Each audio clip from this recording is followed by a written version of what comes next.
بسم اللہ الرحمن الرحیم۔ ابتدا ہی میں حضرت رابعہ بصری کے حسن و جمال کی دھوم مچی ہوئی تھی، مگر جوانی کے شب و روز انہوں نے یاد الہی میں گزار دیے۔ ان کے چہرے پر پاکیزگی کا ایک ایسا نقاب تھا کہ دیکھنے والوں کی نگاہیں خود بخود جھک جاتی تھیں۔ اسی زمانے میں ایک نوجوان نے انہیں رات کے وقت ایک قبرستان میں چاند کی طرح دمکتے ہوئے دیکھا۔ وہ آپ کو کوئی غیر مرئی خیالی مخلوق سمجھ کر بھاگ کھڑا ہوا، لیکن دوسری ہی صبح جب وہی چہرہ اسے بصرہ کے ایک بازار میں نظر آیا تو وہ عقل و خرد سے ہاتھ دھو بیٹھا اور رات دن اسی کے تصور میں رہنے لگا۔ آخر دل کے ہاتھوں مجبور ہو گیا تو لوگوں سے پتہ پوچھتا ہوا حضرت رابعہ بصری کے گھر جا پہنچا۔ آپ کہا کرتی تھیں کہ دل کے دروازے ہمیشہ کھلے رکھو، کیا معلوم محبوب کس وقت دستک دے دے، مگر گھر کے دروازے بند ہوں یا کھلے ہوئے ہوں، ان کی دانست میں برابر تھے۔ نوجوان کو خلاف توقع ان کا دروازہ کھلا ہوا ملا۔ اس نے اپنے دل کی دھڑکنوں پر بڑی مشکل سے قابو پایا۔ رات کا وقت تھا، اندر چراغ روشن تھا۔ یہ سوچ کر بے باکی سے اندر داخل ہو گیا کہ حال دل سنا دینے میں کیا حرج ہے، زیادہ سے زیادہ انکار ہی تو ہو جائے گا۔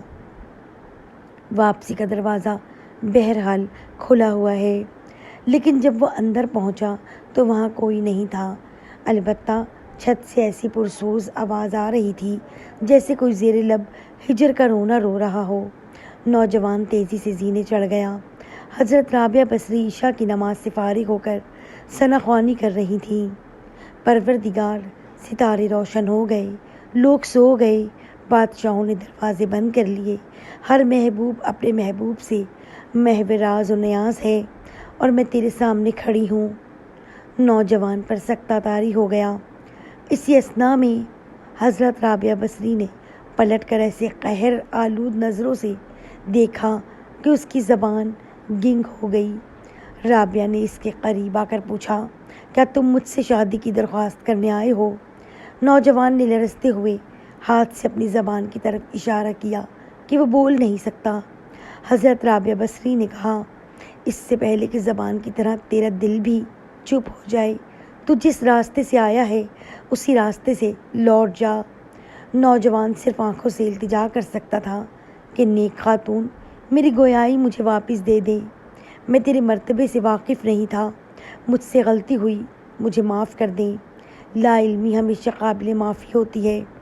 اس کے خاموش آنسوں کے جواب میں حضرت رابعہ بصری نے کہا، نوجوان، تو نے اگر مجھ سے کوئی زیادتی کی ہوتی تو میں تجھے یقیناً معاف کر دیتی۔ میں نے خود کو بہت پہلے اپنے رب کے حوالے کر دیا تھا۔ اب یہ میرا معاملہ تیرے اور رب کے درمیان ہے۔